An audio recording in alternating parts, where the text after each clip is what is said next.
आणि त्यांच्या वडील ह्या दोघांनीही अभिनंदन स्वीकारण्यासाठी यावं अशी मी विनंती करते. त्यांनी चाणक्य मंडलचा UPSC कॉम्प्रिहेन्सिव्ह कोर्स केलेला आहे. ते मूळचे सोलापूरचे आहेत आणि सेक्शन ऑफिसर अशी त्यांची निवड झालेली आहे.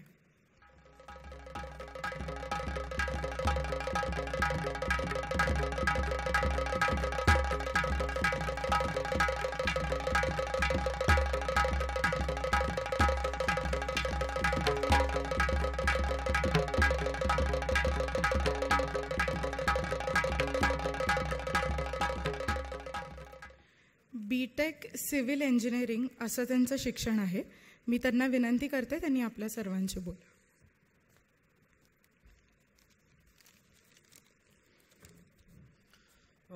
आज येथे स्टेजवर उपस्थित असलेले मान्यवर, यशस्वी विद्यार्थी, त्यांचे पालक आणि समोर बसलेले विद्यार्थी मित्रांनो, सर्वप्रथम मी तुम्हाला आज मराठी राजभाषा दिनाच्या शुभेच्छा देऊ इच्छितो.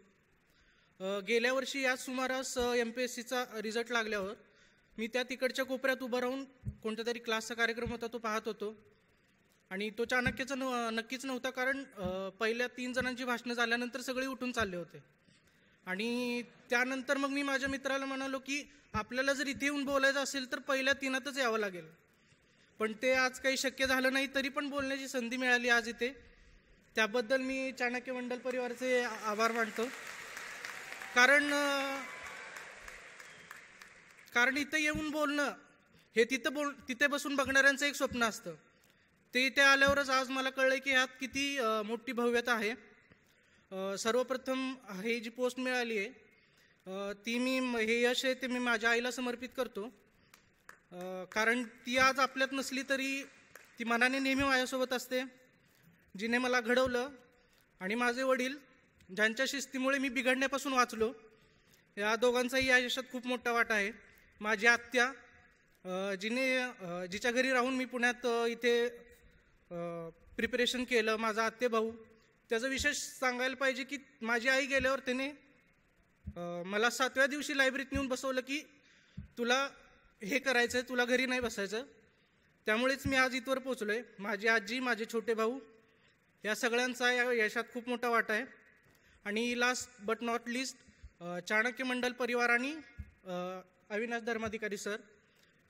चाणक्यमध्ये मी 2015-16 सालचा UPSC कॉम्प्रिहेन्सिव्ह कोर्स केला आहे. कोर्स जर UPSCचा केला असला तरी जे सर्व्हिसेसमध्ये जायचे बेसिक्स असतात ते माझे तिथेच क्लिअर झाले. आणि नुसते सर्व्हिसमध्ये कसं जायचं नाही, तर तिथे गेल्यावर काय करायचं, कसं तुमचं प्रशासन पाहिजे ह्याचं पण शिक्षण इथेच मिळालं आहे. असं म्हणू शकतो की UPSC कॉम्प्रिहेन्सिव्ह कोर्सच्या निमित्तानं या प्रवासाचा पाया रचला गेला आणि मुलाखत मार्गदर्शनाच्या रूपाने त्याचं कळशारोहण झालं आहे. आणि पुढच्या वर्षी उपजिल्हाधिकारी पदाच्या निमित्ताने या कळशावर नक्कीच पताका चढेल अशी माझी इच्छा आहे. आणि एक विशेष गोष्ट सांगायची म्हणजे आम्ही UPSC कॉम्प्रिहेन्सिव्ह कोर्स करत असताना सरांचं फेसबुक पोस्ट खूप फॉलो करायचो नेहमी. म्हणजे तुम्ही पण त्या आवर्जून वाचत जावा. त्या वाचूनच मला फेसबुकवर लिहायची सवय लागली. बऱ्याच जणांनी सांगितलं की फेसबुकवर असा नसता टाईमपास करू नको, पण त्या लिहिण्याचा नंतर एक फायदा झाला की मला मराठी लेखनामध्ये 50 पैकी 38 मार्क मिळाले. आणि त्या गोष्टीचं एक म्हणजे विशेष गोष्ट आहे ती. आणि स्पर्धा परीक्षांची तयारी करणाऱ्या विद्यार्थ्यांसाठी एकच सांगू इच्छितो की MPSC किंवा UPSC ही किती तुम्ही बरोबर लिहिता याची परीक्षा नाही आहे, किंवा तुमचं सगळंच बरोबर आलं असंही काही नाही आहे.